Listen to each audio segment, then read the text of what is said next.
may not be able to tell, but I'm actually standing next to a bike lane right now. And not just any bike lane, but one of Philadelphia's most used buffered bike lanes. Spruce and Pine Streets in Center City, Philadelphia are used by thousands of cyclists each day. In fact, at rush hour, 300 cyclists are using the lane per hour. But due to legislative compromises, a lack of enforcement, and underfunding of the city's streets department, these lanes, like so many others around the city, have been whittled down to an almost unrecognizable path. Spruce and Pine Streets, despite being an important artery for cyclists throughout Philadelphia, are the most abused by motorists parking their cars in the entire city, according to Philadelphia Parking Authority data. There's always an obstacle. Doesn't matter where you are on the street, there's some kind of an obstacle. Especially on a weekday, there's cars parked in them. Cars don't hesitate to come in it without looking. There's trucks, there's cars, people dropping people off. They don't treat it as a bike lane, they treat it as an extra lane. Sometimes I don't even realize there's a bike lane there.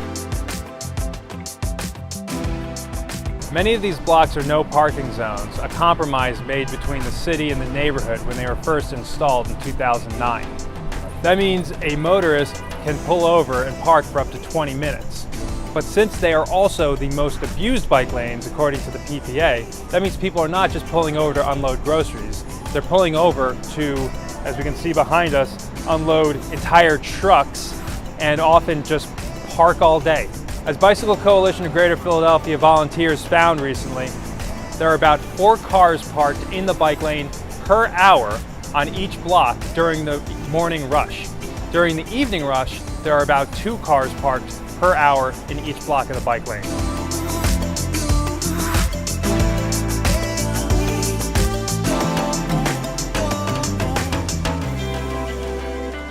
To make matters a million times worse, a cyclist was killed in November 2017 while riding on Spruce Street. Emily Fredericks was hit by a private trash truck when it turned into the lane.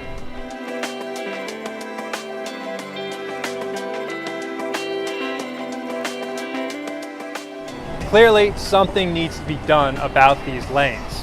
And something is being done, but it's not enough. The city has come up with a plan to switch the bike lane from the right side of the street to the left side of the street in order to lessen the motorist's blind spot so hook crashes become less prevalent. The city also intends to protect the intersections, forcing motorists to make slower, wider turns.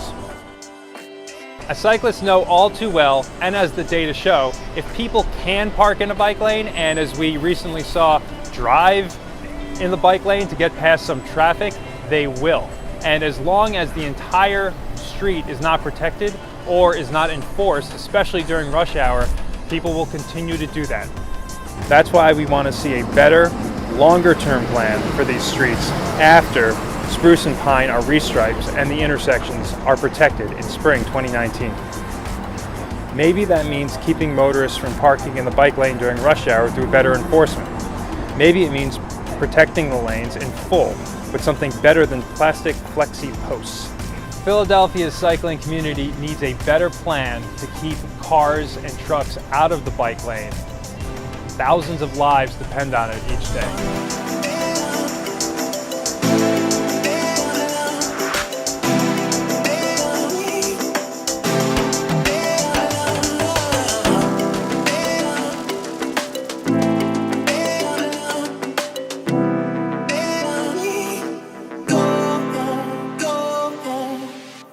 It's just, there's so many cars.